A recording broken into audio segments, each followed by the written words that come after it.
Mike, I found my Orlando City script from exactly 1 month ago, and here's what it said. 2 wins and 10 goals in the first 2 games of this series has Tampa Bay in a great position. Let's see what I'm going to do. Axl Rose, patience, negative. We're going to go Jodie Foster and panic. Ooh.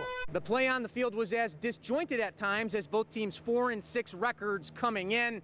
But the Seminoles defense set the tone in the first half. Let's see if you've heard this one. A tiger, a college kid, and a 102-year-old woman all walk into a bar. What do you get? You get a fast-paced trip around the sports world in tonight's 360. It's only Aaron Judge's 2nd season as a full-time big league ball player, yet he's already making the case that he could be part of this mini Monument Park one day. It's the place to be for all the festivities here at Raymond James Stadium tonight, here on field level, and we're going to take you past the velvet rope. Fans who come out to see the cup get an unbelievable experience.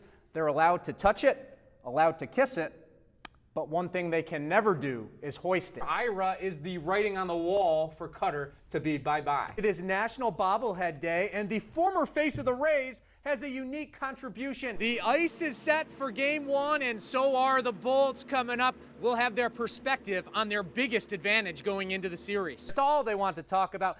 Got a little help tonight from this fan we're about to show you at Jimbo Fisher's call-in show. There are defining moments in every postseason, and the Tampa Bay Lightning know that they could be in store for one of those tonight.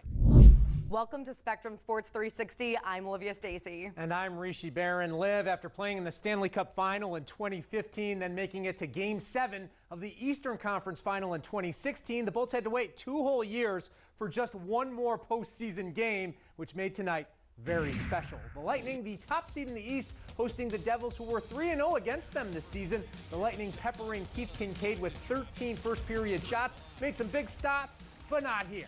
Tyler Johnson to Andre Palat. Bolts get their first goal of the playoffs, 1-0 Tampa Bay. Less than a minute left in the first now. It's a little role reversal. Palat to Johnson, and Johnny be good. 2-0 Lightning. Yanni Gourde put the Bolts up 3-0, but hold on, here come the Devils fighting back. Just over 10 minutes left in the game on the power play. Travis Zajac making it 3-2 Bolts. Things are starting to get interesting at Amalie Arena. But with under 8 to go, in transition, it's Gourde. The drop pass to Alex Killorn, and he clings it home. Past Kincaid, and Nikita Kucherov would add an empty netter. The Lightning win it 5-2. The scene was a lot less fun over at the Amway Center. The Orlando Magic handing Frank Vogel his pink slip after another disappointing season. Vogel was fired one day after Orlando finished the season with the 5th worst record in the league. Our Despina Barton was there as the players cleaned out their lockers. Tonight's social media question is a simple one. Should the Magic have fired Coach Frank Vogel? Vote on Twitter right now at Spec Sports 360. Tell us what you think. A lot of people have strong opinions about this one. We'll share the results at the end of the show. The Marlins earn another dubious distinction in the Derek Jeter era, while the next chapter in the comeback story of golf's favorite cat should take place in the Hamptons. Here's a freaky fast look around the world of sports in tonight's 360. Could the current king of the hill in college hoops take a bite out of the Big Apple? The New York Daily News reports that the Knicks want to speak with Villanova's Jay Wright about the prospect of becoming their next head coach. Wright, who's won 2 national titles in the last 3 years, recently said that an NBA job would be intriguing, but it would be hard to leave Nova at this point. Fresh off a top 35 finish at the Masters, Tiger Woods has entered his name into the U.S. Open field. Woods hasn't played in the Open since 2015 when he missed the cut at Chambers Bay. This year's U.S. Open begins on June 14th at Shinnecock Hills on Long Island. Jarvis Landry's ready to call Cleveland his home for a long time. Yes, you heard that right. The former Dolphins Pro Bowler is finalizing a deal with the Browns that would pay him more than $15 million per year. Landry led the league with 112 catches in 2017. And looks like the Miami Marlins are serious about taking the MLB's worst attendance crown from the Tampa Bay Rays. Get this, last night the Marlins AA affiliate in Jacksonville drew 800 more fans than the big league club. Only about 6,100 people saw the Fish get swept by the Mets. Maybe Derek Jeter should look into offering a $1 beer night. And that's tonight's 360. Time for a quick break, but we are just getting started here on the 360, so don't pick up that remote. Oh, they sure do, Rick. And we're getting a nice preview of what the fans are going to see inside here, the light show at Amalie Arena. And those Bolts, they need their fans to come out because you don't want to go back to Washington down 0-2 in this series, losing your first 2 games at home. So this Lightning team will be taking the ice with a sense of urgency. Now, they were in a similar situation last round against the Boston Bruins. They lost 6-2 on their home ice in the opener, and then they responded with a huge victory at home, the first of 4 straight wins to move on to where they are now, the Eastern Conference Final. This is a battle-tested Lightning team that's come through many times in adverse situations in the past in the playoffs, and there's still a lot of confidence coming out of the Bolts dressing room. We got 4 lines that can play physical. We got 4 lines that can produce offense and play good defensively. So, I like the talent that we have, and the mindset we have going into games is, we want to play great defensively. We want to be hard on the forward check. We want to finish checks and, get to those tough areas. And guys have been proven to do that, and obviously got to keep that going. They got some big guys over there on the back end, so our forwards are going to have a tough time. They just got to make sure they battle through. And for us, they got some big forwards as well, some physical forwards, so we got to match that. And the Capitals have handled situations like what they're about to walk into here at Amalie Arena well. They are 6-1 on the road in the playoffs, including a couple of big wins in Pittsburgh. But every fan walking in is going to get one of these, and one of these, they have the crowd ready to be pumped up as the Bolts try to pull off a big victory and even this series at 1 apiece, Rick. You never know when life is going to throw you a curveball. Sports broadcaster Scott Lynn has seen them in all shapes and sizes over more than 6 decades on this earth. And not just on the baseball field. Sometimes it's bad news, such as when Lynn and his wife both got laid off a few years ago. But sometimes you get that break you always wanted. Here's a look at Scott's journey that led to fulfilling a lifelong dream.